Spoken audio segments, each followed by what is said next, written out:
datang kembali buat kalian yang setia dengan cerita Battle Through the Heavens versi novel. Udah tau lah ya, kalau video ini berisi spoiler season yang belum rilis. Ilustrasi dalam video ini gak akan sama dengan ceritanya. Kalian bisa merem dengerin ceritanya dan mulai berimajinasi. Gak usah lama-lama lagi, kita lanjutkan ceritanya.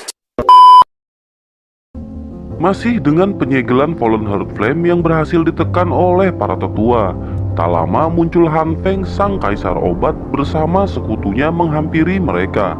Tetua Suqian terkejut menyadari ada beberapa orang yang datang dan menoleh. Setelah memperhatikan, ia pun berkata bahwa itu sepertinya kaisar obat Han Feng, bukan? Han Feng tersenyum dan dengan rendah hati menyapa Tetua Suqian. Xiaoyan yang berada agak jauh pun untuk pertama kali melihat Han Feng, sang kaisar obat. Di sisi lain, Tetua Hugan menanyakan perihal kedatangan Han Feng ke Akademi Jianan yang tanpa diundang. Han Feng langsung mengutarakan bahwa api surgawi adalah objek misterius alami yang sulit ditemukan. Sebagai seorang alkemis, nyala api adalah sesuatu yang membentuk keyakinan dalam hatinya. Oleh karena itu, ia meminta agar para tetua mau melepaskan api surgawi Fallen Heart Flame dari kurungannya. Menanggapi hal itu, Tetua Hugan seketika tahu maksud dari Han Feng yang ingin memiliki Fallen Heart Flame. Kemudian Tetua Suqian yang sepemikiran dengan Hugan pun berkata bahwa ia tahu Han Feng ingin memiliki Fallen Heart Flame.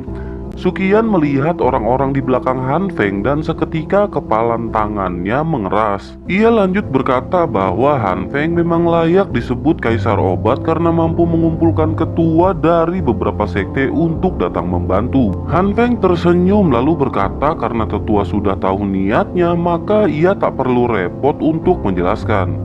Ia berkata jika tetua mau melepaskan api surgawi, maka Han Feng akan memenuhi apa yang tetua inginkan sebagai bahan pertukaran. Menanggapi hal itu, Suqian melambaikan tangannya dan berkata bahwa ia tahu Han Feng tipe orang yang seperti apa.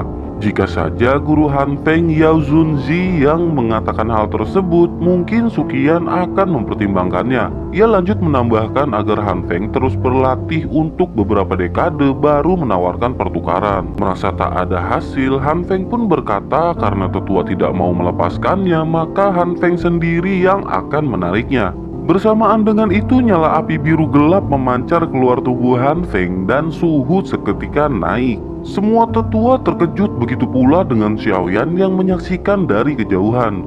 Xiaoyan merasa cincin hitamnya saat ini memancarkan suhu yang sangat panas. "Guru!" teriak Xiaoyan yang khawatir dengan kondisi spiritual Yao Lao. Menimbulkan kabut setelah suara gemuruh terdengar.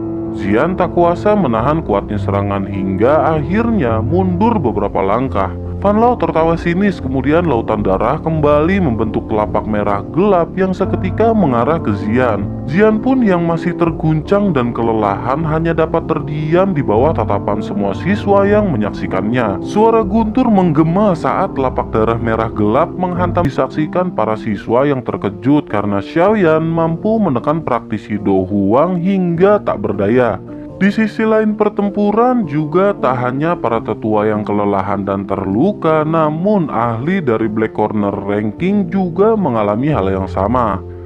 Beralih ke menara yang tak diperhatikan, di mana si Piton juga ikut menyaksikan pertempuran yang terjadi.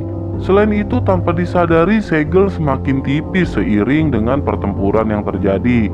Tatapan Piton khusus menatap dua orang yang memiliki api surgawi dan dengan kecerdasan seperti manusia, rupanya ia juga tertarik untuk mendapatkan api surgawi lain.